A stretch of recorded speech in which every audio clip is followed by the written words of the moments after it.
오늘 새벽을 깨워 예배 자리에 나오신 모든 성도님들의 주님의 이름으로 축복합니다.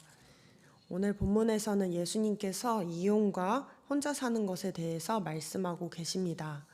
흔히들 이 본문을 읽고 나서 이런 결론을 내곤 합니다. 이혼을 해도 된다? 아니면 이혼을 하면 안 된다.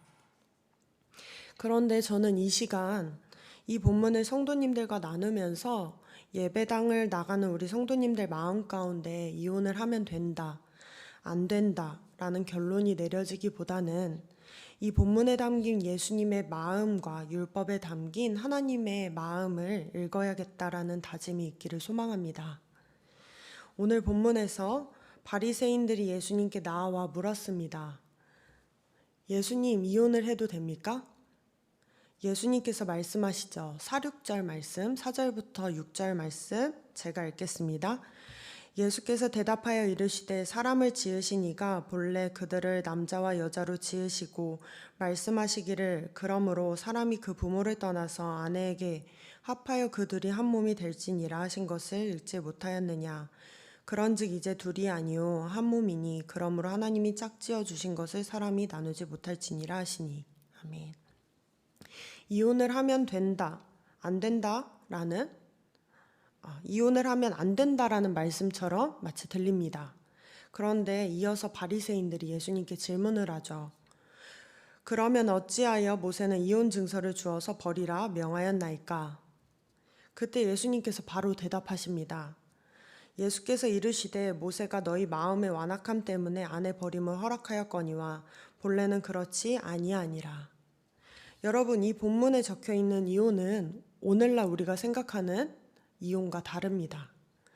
고대 근동에서 여성은 남성이 없이는 경제적으로 독립할 수 없는 존재였습니다.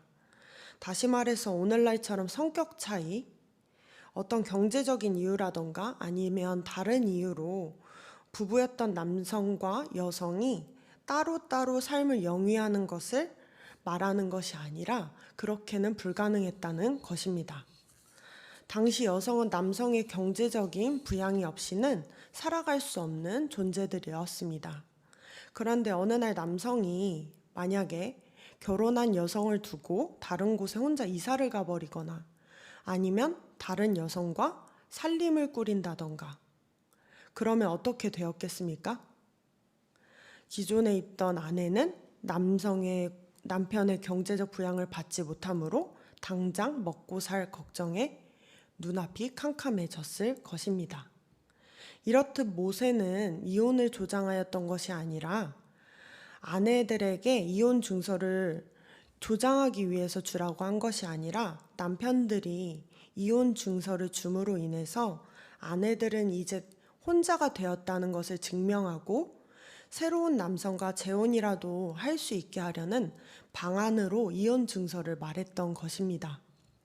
다시 말해 모세는 많은 남편들이 아내가 다시 살아갈 상황을 고려하지 않고 그냥 버리고 가는 듯한 그렇게 행동을 해서 여인들이 괴로운 삶을 살아갈까 봐 재혼이라도 할 수 있도록 그 길을 열어둔 것이었습니다.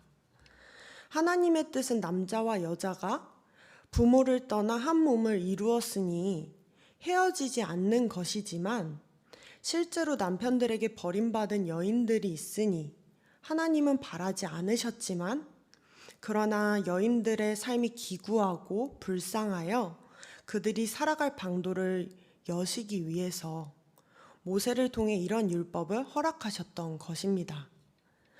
사랑하는 여러분, 우리는 성경을 읽으면서 문장 그대로, 구절 그대로 읽는 습관들이 있습니다. 글자 그대로 읽는 것이 편하기도 하고 여러 이유로 우리는 문장 그대로 성경을 바라보곤 합니다. 그런데 우리가 한 가지 놓쳐서는 안 될 것은 성경을 구절 안에는 사람을 향한 하나님의 사랑이 담겨져 있다는 것입니다. 그래서 우리는 성경 말씀을 읽을 때 반드시 그 안에 담겨져 있는 하나님의 마음들을 읽어야만 합니다.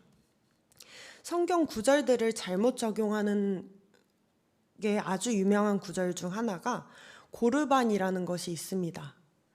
부모를 부양해야 하는 것이 자녀로서 마땅한 책임일진데 그 재물을 하나님께 드리겠다 약속만 하면 부모를 부양할 책임을 면해주는 것이죠.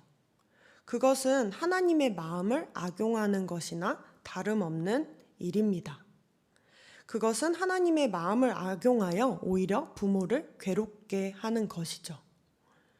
하나님은 결코 율법을 내 마음대로, 내가 유익한 대로 적용하라고 준 것이 아닙니다.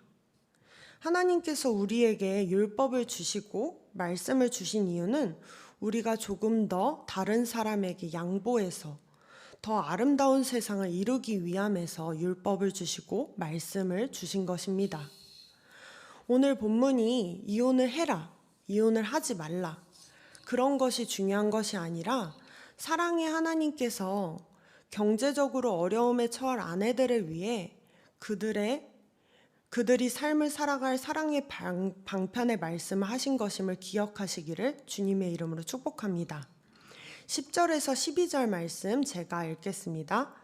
제자들이 이르되 만일 사람이 아내에게 이같이 할진대 장가들지 않는 것이 좋겠나이다. 예수께서 이르시되 사람마다 이 말을 받지 못하고 오직 타고난 자라야 할지니라. 어머니의 태로부터 된 고자도 있고 사람이 만든 고자도 있고 천국을 위하여 스스로 된 고자도 있도다. 이 말을 받을 만한 자는 받을지어다. 10절부터는 독신에 대한 말씀입니다. 이 말씀도 앞의 말씀과 마찬가지로 예수님께서 말씀하셨습니다. 앞에서 예수님께서 이혼을 하라고 하셨습니까? 하지 말라고 하셨습니까? 애매합니다. 독신도 마찬가지입니다. 애매합니다. 그런데 우리는 이혼을 안 한 것이 마치 신앙의 경지인 듯 생각하고 독신이 신앙이 더 높은 신앙의 경지인 듯 생각합니다. 예수님께서는 하나님의 원리로 말씀하셨는데 우리도 말씀을 하나님의 원리로 접근해야 되는데 그렇지 못한 때가 참 많이 있습니다.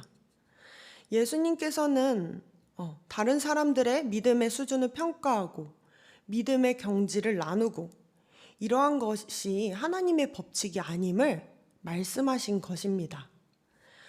우리 주변에 이혼한 사람들이 있습니까? 없습니까? 많이 있습니다.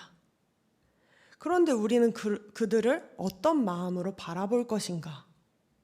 어제 설교를 준비하면서 갑자기 궁금하더라고요. 작년에 우리 한국에는 얼마나 많은 부부들이 이혼을 했을까?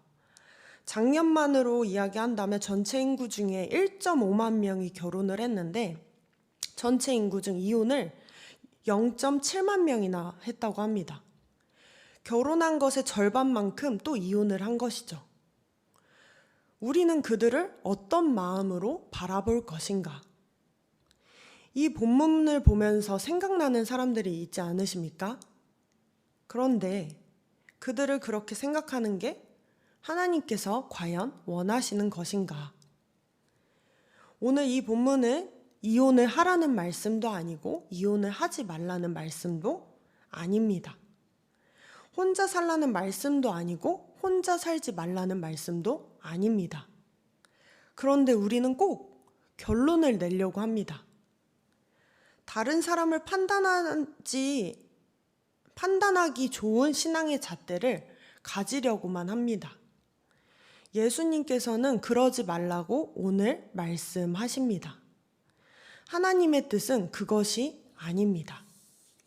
율법을 통해 하나님의 말씀을 통해 사람들이 보다 더 편안하고 행복하고 아름답게 살기를 하나님께서는 원하시는데 우리가 꼭 그런 잣대를 휘두르며 다른 사람들을 괴롭힙니다. 그게 바로 하나님의 뜻이 아님을 오늘 말씀은 말하고 있습니다. 오늘 예수님께서는 이혼을 하라, 하지 말라 말씀하신 게 아니라 사람을 평가하라, 판단하지 말라, 평가도 하지 말고 판단도 하지 말라 말씀하신 것입니다. 바라기는 오늘 하루 살아가실 때 이 본문에 담긴 예수님의 마음과 율법에 담긴 하나님의 마음을 기억하고 하나님의 마음대로 살아가려 부단히 노력하시는 한빛 성도님들 되시기를 주님의 이름으로 축복합니다. 기도하시겠습니다.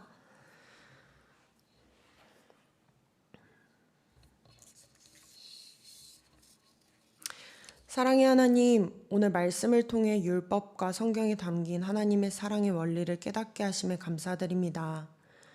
우리가 말씀을 읽을 때 내 멋대로 내게 유익한 대로 해석하지 않게 하시고, 또한 신앙의 잣대를 세워 남을 평가하거나 남을 판단하지 않을 수 있도록 인도하여 주옵소서. 율법과 말씀 너머에 계신 하나님의 사랑을 닮길 소망합니다. 오늘 하루 살아갈 때 우리가 사랑의 하나님을 더욱더 닮게 하시고 더욱더 많은 사람들을 품어주고 한 번 더 양보하고 더욱 아름다운 세상을 위하여 우리가 살아가는 한 사람 한 사람 될 수 있도록 주님 인도하여 주옵소서. 이 모든 말씀 예수님의 이름으로 기도드립니다. 아멘.